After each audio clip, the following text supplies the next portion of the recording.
А у входа сидит бабка, значит, там вяжет носок какой-то у гардероба. Вы кому, молодой человек? Я к Вячеславу Михайловичу.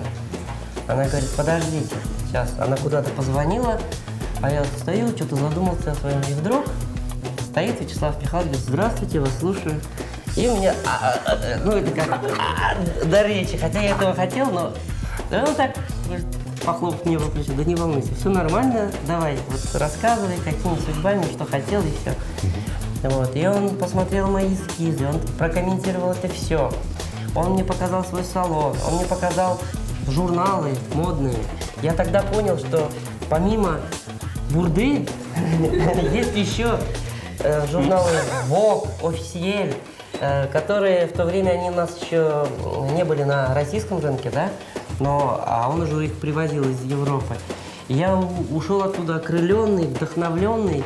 И вот эта одна встреча, которая, может быть, длилась 15 минут, это было мощным стимулом для того, чтобы вот двигаться дальше. Ну, знаете, ты сказал, что хорошая работа или...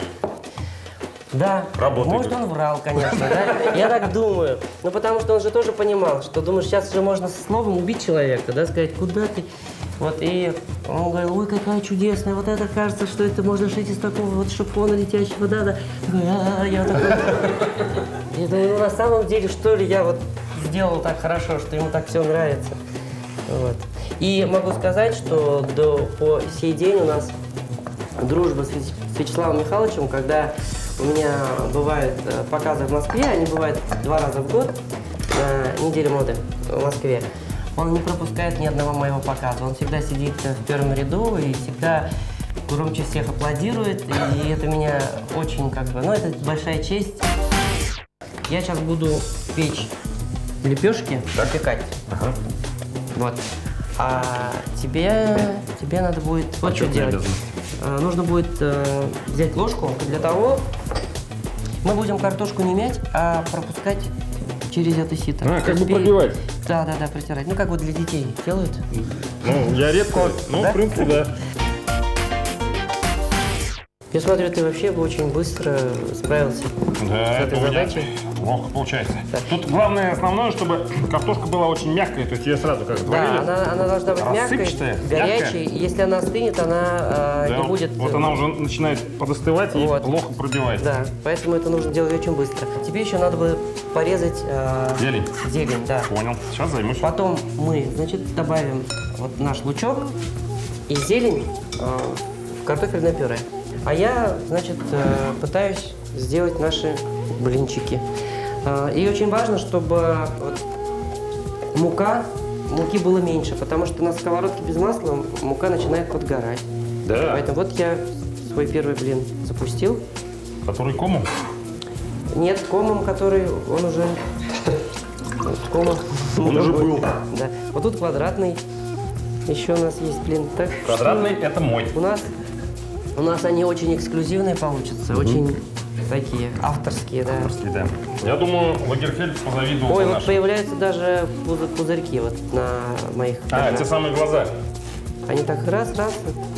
О, очень забавно. Это вот получается как раз те самые глаза, которые кузик мягкий.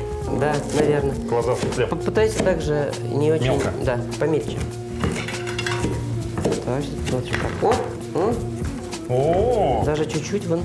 Действительно с глазами? Да.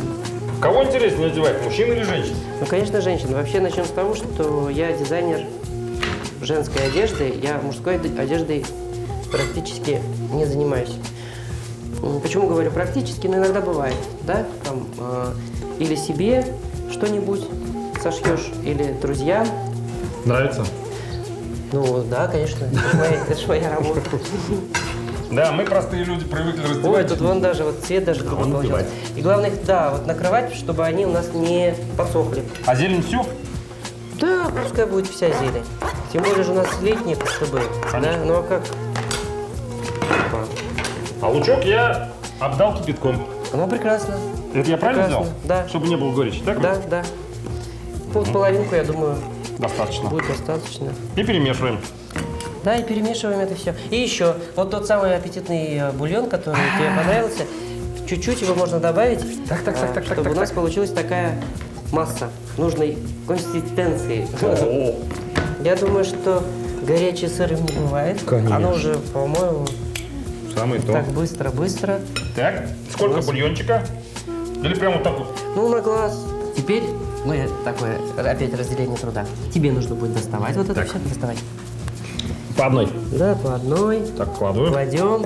Вот на половинку кладем нашу начиночку. нашу начиночку. Вот, а второй половинкой мы будем это как бы Накрывать. накрывать. Да. А я здесь... кстати, нам еще нужно будет масло. Масло. Масло у нас Масло. тоже, ты не поверишь, Поверишь? но масло у нас тоже моленько. Да.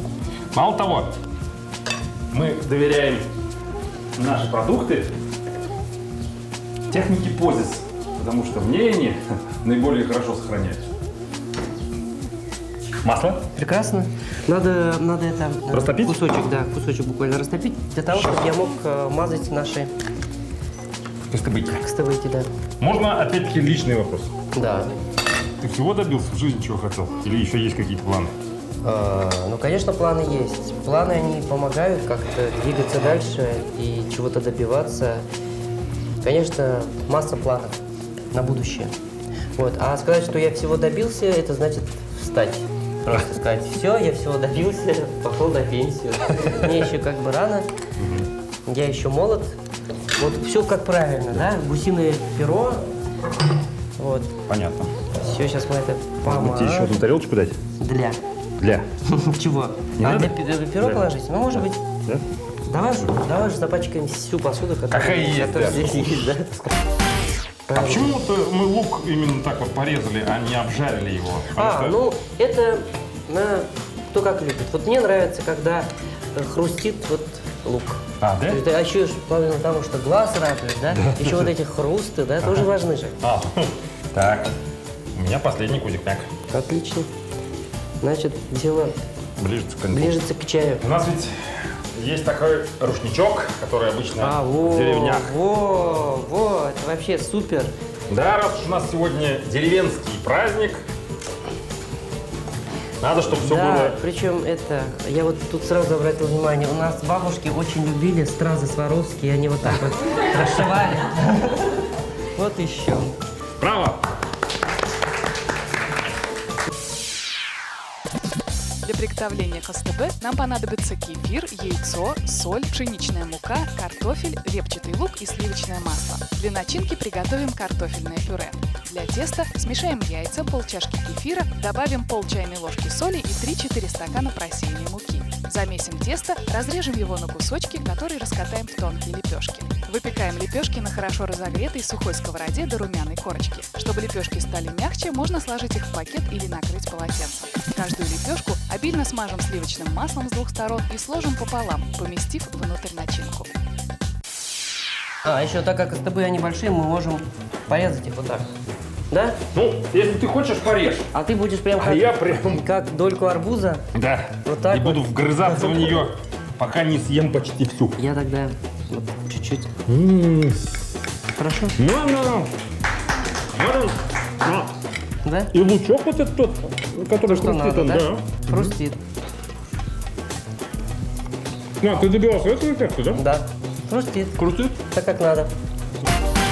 Спасибо тебе, дорогой Рустам, что, так сказать, ты сегодня приоткрыл замечательный секрет татарской кухни для нас. Но это еще не все. От фирмы Моленко есть для тебя специальный приз. Да что? Такой сюрприз. Это почти полный набор я продукции вижу, Моленко. я вижу. Здесь есть все, Всё. что душе угодно. Вот посмотри. Вижу, Молоко, вижу. кефир, катык, замечательные кисломолочные продукты, творог.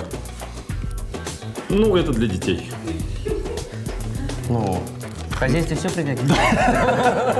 Спасибо большое. Очень приятно. Программа «Секреты татарской кухни» объявляет конкурс рецептов. Вы владеете оригинальным рецептом приготовления традиционных татарских блюд? Поделитесь им с нами. Присылайте ваши рецепты на электронную почту, и, возможно, следующая наша программа будет создана именно по вашему рецепту. Подробную информацию вы найдете на сайте телерадиокомпании «Новый век» и сервере tatarlat.ru. Ну, а мне остается только напомнить, что сегодня у нас в гостях был известный дизайнер одежды Рустам Исхаков. Спасибо.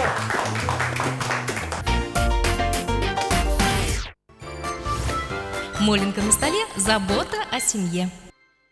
Бытовая техника Позис. Стремление жить достойно, комфортно, радостно. Позис – техника добрых традиций.